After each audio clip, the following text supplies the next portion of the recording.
Un jour, une pensée positive avec la saga Harry Potter, jour 142.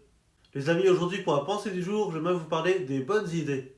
Parce que honnêtement, parfois, une seule bonne idée peut totalement changer une situation.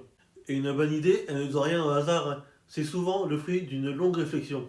Et dans la saga Harry Potter, je pense immédiatement à Hermione Granger, hein, dans Harry Potter et l'Ordre du Phénix. Alors oui, je sais que hier, j'avais un petit peu tapé sur Hermione, mais bon, Hermione, voilà, ça reste Hermione, le personnage le plus intelligent de toute la saga. Et dans Harry Potter et l'Ordre du Phénix, à ce moment de l'histoire, personne ne croit vraiment Harry Potter au sujet du retour de Lord Voldemort. Le ministère nie tout, le média n'arrange pas les choses et Harry passe presque pour un menteur. Et honnêtement, dans cette situation, beaucoup de gens auraient continué à se plaindre, débattu dans le vide, ou même abandonné totalement. Et Hermione, elle, réfléchit autrement, et elle comprend quelque chose de très intelligent. Le problème, ce n'est pas vraiment que les gens mentent, c'est que la vérité n'a pas de place pour être entendue. Et c'est là qu'elle va avoir une idée de génie, utiliser Rita Skeeter pour faire une interview de Harry. Et surtout, elle choisit de le faire publier dans le Chicaneur. Et honnêtement, c'est encore plus intelligent qu'on ne le pense. Parce que beaucoup de gens lisent le Chicaneur pour rire, pour se moquer, ou juste par curiosité. Donc forcément, quand des élèves de Serpentard lisent l'interview, ils ne vont jamais l'avouer. Parce que se procurer le Chicaneur pour lire l'interview de Harry, c'est une humiliation totale. Et honnêtement, réussir à utiliser Rita Skeeter de manière aussi intelligente, c'est déjà un niveau de stratégie énorme.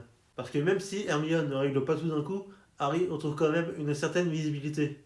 Certains personnages commencent à réfléchir autrement et la situation évolue progressivement. Et je trouve ça intéressant parce que dans la vraie vie, c'est exactement pareil. Parfois, on reste tellement bloqué sur un problème qu'on oublie de chercher un autre moyen d'aborder la situation. Et honnêtement, je pense qu'une bonne idée, ce n'est pas forcément quelque chose de spectaculaire. Parfois, c'est juste voir une situation différemment, trouver une autre approche, ou réfléchir calmement là où les autres paniquent. Parce que certaines personnes passent leur temps à répéter leurs problèmes, à tourner en rond, ou à s'énerver inutilement, alors que d'autres cherchent réellement une solution. Et souvent, une seule bonne idée peut débloquer énormément de choses, même si elle ne règle pas tout immédiatement.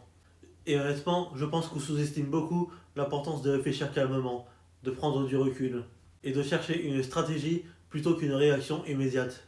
Parce qu'au final, l'intelligence, ce n'est pas de comprendre un problème, mais c'est de réussir à imaginer une solution. Alors aujourd'hui, rappelle-toi que certaines situations ne changent pas forcément grâce à la force, mais parfois grâce à une bonne idée au bon moment.